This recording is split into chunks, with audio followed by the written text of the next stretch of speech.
Hello दोस्तों और प्यारे बच्चों। हमारी बॉडी में अप्रॉक्स 80 बॉडी पार्ट्स होते हैं। हम में से कई लोग ऐसे होते हैं जो अपनी बॉडी के सभी ऑर्गन्स के नाम नहीं जानते हैं। तो दोस्तों, हमारी इस वीडियो को देखने पर आप अपनी बॉडी के सभी ऑर्गन्स के नाम जान जाएंगे, फंक्शंस के साथ, वो भी हिंदी और इंग्लिश दोनों में। तो दोस्तों, वीडियो स्टार्ट करने से पहले हमारे चैनल को सब्सक्राइब करें, बेल आइकन को प्रेस करें, जिससे हमारी इस वीडियो का सेकंड पार्ट्स आए तो आपको नोटिफिकेशन मिल जाए। So let's start. इन्हें हिंदी में आँखें कहते हैं और इंग्लिश में आईज कहते हैं। इसे हिंदी में चेहरा कहते हैं और इंग्लिश में फेस कहते हैं। इसे हिंदी में भौहें कहते हैं और इंग्लिश में आईब्रो कहते हैं। इसे हिंदी में जीभ कहते हैं और इंग्लिश में टंग कहते हैं। इसे हिंदी में मुंह कहते हैं और इंग्लिश में माउथ कहते हैं। इन्हें हिंदी में दांत कहते हैं और इंग्लिश में टीथ या टूथ कहते हैं। इसे हिंदी में होंठ कहते हैं और इंग्लिश में लिप्स कहते हैं। इसे हिंदी में गाल कहते हैं और इंग्लिश में चीक कहते हैं।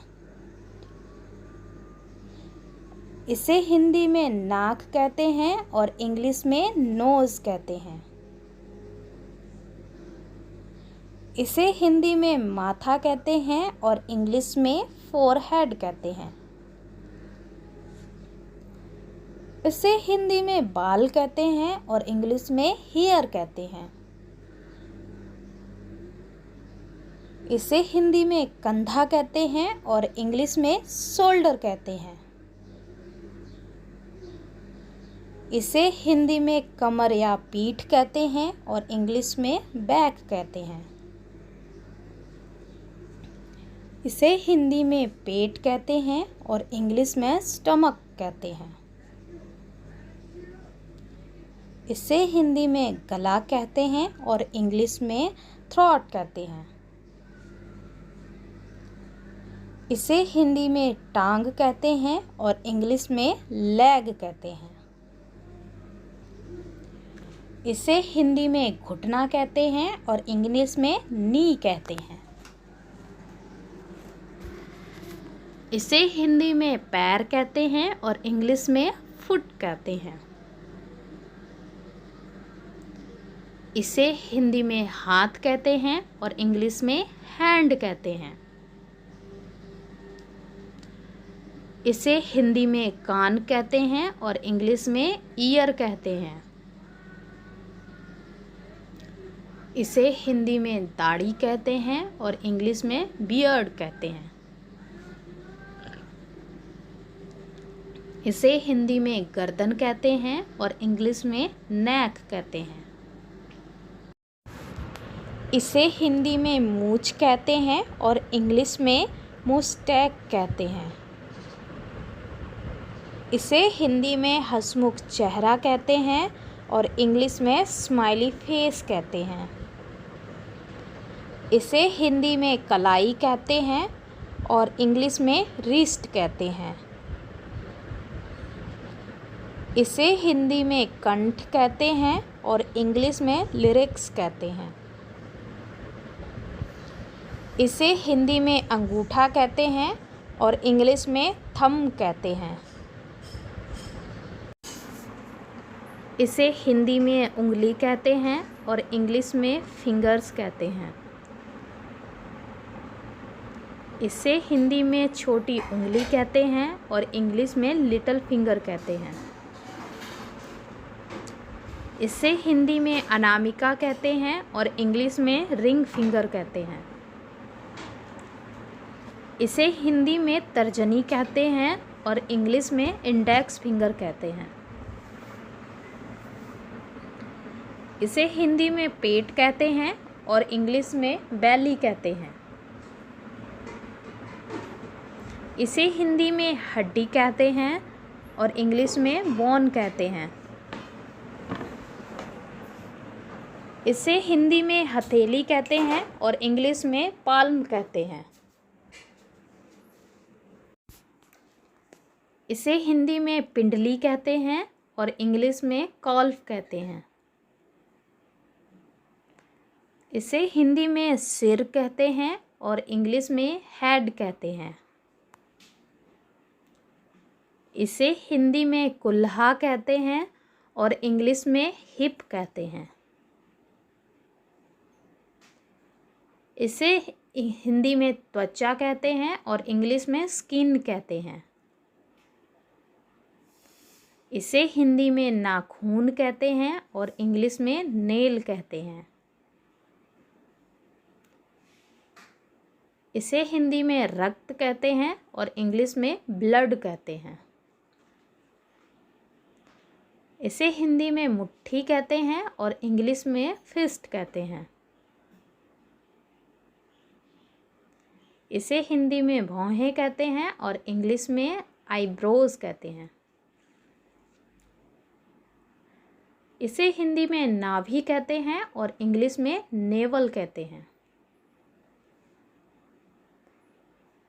इसे हिंदी में कोहनी कहते हैं और इंग्लिश में एल्बो कहते हैं। इसे हिंदी में स्तन कहते हैं और इंग्लिश में ब्रेस्ट कहते हैं। इसे हिंदी में स्तन का अगला भाग कहते हैं और इंग्लिश में निप्पल कहते हैं। इसे हिंदी में मस्तिष्क कहते हैं और इंग्लिश में ब्रेन कहते हैं।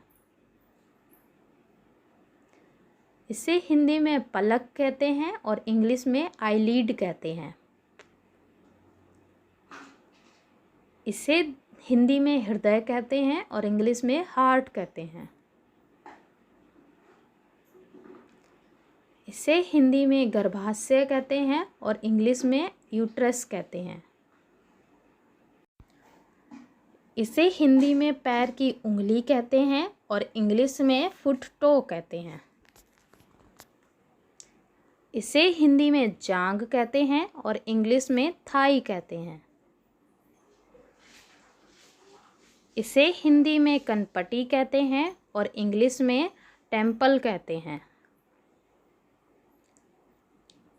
इसे हिंदी में तिल्ली कहते हैं और इंग्लिश में स्प्लीन कहते हैं। इसे हिंदी में रीढ़ कहते हैं और इंग्लिश में स्पिन कहते हैं। इसे हिंदी में खोपड़ी कहते हैं और इंग्लिश में स्कुल कहते हैं। इसे हिंदी में लार कहते हैं और इंग्लिश में सलाइवा कहते हैं। इसे हिंदी में चुत्तड़ कहते हैं और इंग्लिश में रंप कहते हैं। इसे हिंदी में पसली कहते हैं और इंग्लिश में रिब कहते हैं। इसे हिंदी में नाड़ी कहते हैं और इंग्लिश में पल्स कहते हैं। इसे हिंदी में पंजा कहते हैं और इंग्लिश में पाँव कहते हैं।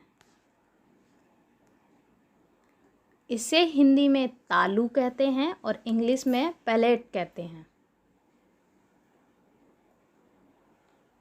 इसे हिंदी में नथुना कहते हैं और इंग्लिश में नोस्ट्रिल कहते हैं। इसे हिंदी में नस कहते हैं और इंग्लिश में नर्व कहते हैं। इसे हिंदी में मांसपेशी कहते हैं और इंग्लिश में मसल्स कहते हैं। इसे हिंदी में दाढ़ कहते हैं और इंग्लिश में मोलर टीथ कहते हैं। इसे हिंदी में बीच वाली उंगली कहते हैं और इंग्लिश में मिडल फिंगर कहते हैं।